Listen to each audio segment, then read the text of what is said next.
as we move forward. But how about Trent in Voorhees, New Jersey? Hey, Trent.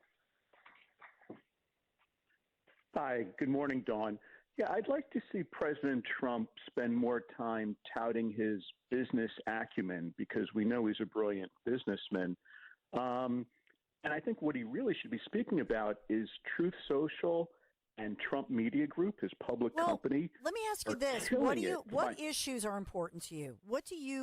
What issues do you feel are the most important issues as far as because I pretty much Trump is like old news. You know what I mean? He's been a media star. He worked for NBC News for nearly 2 decades. He built hotels. So I think pretty much he's vetted. I mean, people know who he is. What issue is important to you?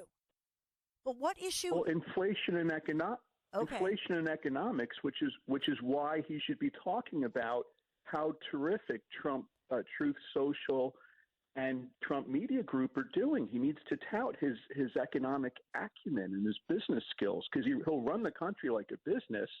Why wouldn't he be touting how great those are doing? Okay.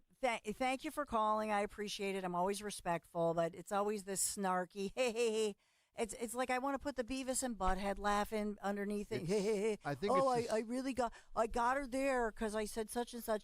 I'm a serious person. If you tell me if you are maybe you love Kamala Harris, maybe you do, and that's why you may remember last week when somebody was mispronouncing her name or saying disparaging things. I'm like, no, maybe you love the Biden-Harris administration. Maybe you believe that they are going to.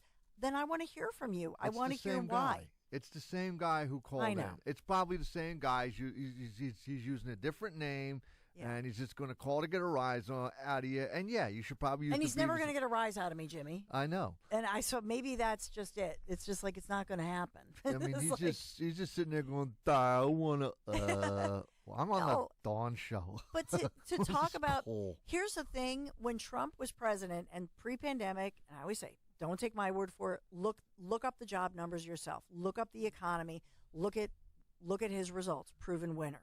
And so if there are policies that you want to talk about that you don't like, that are Trump policies or Kamala Harris policies, but see, nobody's talking about that because it's an anti-Trump. At some point, you've got to pivot. You've got to talk about your candidate. If that's who you're voting for, then you should, know the policies that candidate is going to push for, right, and enforce, number one. And number two, if you want to talk about a proven winner, really, then what experience level does Kamala Harris have? What is her experience that convinces you that she's going to get your vote for the job? This is a job application. Let's get to Terry in Willingboro. Hey, Terry. Hi. I was calling in regards to the